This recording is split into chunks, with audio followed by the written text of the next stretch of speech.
লাঙ্কাও আইল্যান্ডের most popular দ্বীপ হলো চেনাং।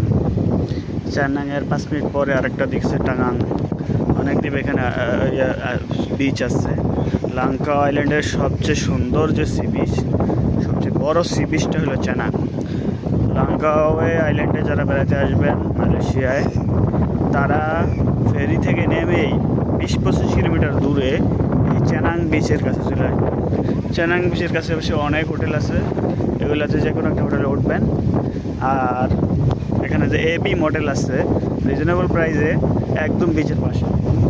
এই চেনাংটা দেখেন একদম, এটা হলো লাঙ্কাও আইল্যান্ডের মোস্ট পপুলার সি বিচ এবং সবচেয়ে বড়। এই আইল্যান্ডে অনেকগুলো সি বিচ আছে লাঙ্কাওয়ে, তার মধ্যে এটা সবচেয়ে বড়। সবচেয়ে বড় বললে হবে না, শুধু সবচেয়ে সুন্দর। অনেক সুন্দর, দেখেন ঢেউয়ের কী অবস্থা। আজকে পানিটা অনেক উপরে চলে আসছে, অনেক নিচে ছিল।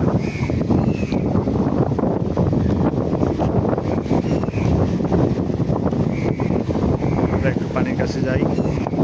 সমুদ্রের গর্জন শুনতেই পারতেছেন কতটা তীক্ষ্ণ।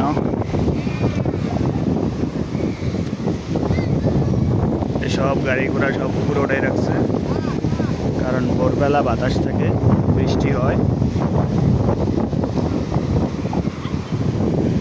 এই ব্রিজটা অনেক বড়।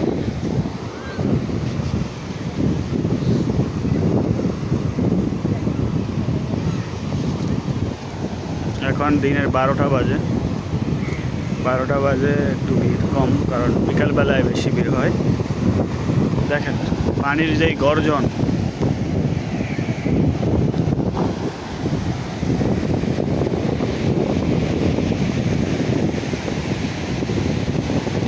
তো লাঙ্কাও আইল্যান্ডের চেনাং দাতারাং সি বিচ থেকে কথা বলতেছি। লাঙ্কাও ঘুরতে আসলে আপনারা ফেরি থেকে নেমেই গ্র্যাব নেবেন বা গাড়ি নেবেন, বা যদি পারেন একটা বাইক ভাড়া নিয়ে নেবেন। বাইক খুব কম টাকা পাওয়া যায়, 40 টাকা 35 টাকা একদিনে 24 ঘন্টার জন্য পাওয়া যায়। ফেরি থেকে নেমে একটা বাইক নেবেন বা কার নিতে পারেন, বেশি জন থাকলে বাইকে সবচেয়ে ঘুরতে সুবিধা, তেল খরচ অনেক কম। নিয়ে এই চেনাং চলে আসবেন। চেনাংয়ে এসে হোটেল ভাড়া নেবেন। চেনাংয়ের আশেপাশেই সবগুলা spot, most of the post এখানে স্পট, এখানে বাইক নিয়ে রিল্যাক্সে ঘুরবেন। লাঙ্কাও আসলে একদিনের জন্য আসা পোষাবে না, 2 দিন মিনিমাম, ম্যাক্সিমাম 5-7 দিন 10 দিন যে থাকতে পারে। মিনিমাম 2 দিন 3 দিন না আসলে মজা নাই ঘুরে। কত সুন্দর দেখাচ্ছেন আবহাওয়া। এই জানিয়েছি আপনাদের লাঙ্কাও আইল্যান্ডের চেনাং সি বিচ থেকে আমরা ইনফরমেশন দিলাম। ভালো লাগলে আমাদের সাথে থাকবেন। আল্লাহ হাফেজ, আসসালামু আলাইকুম।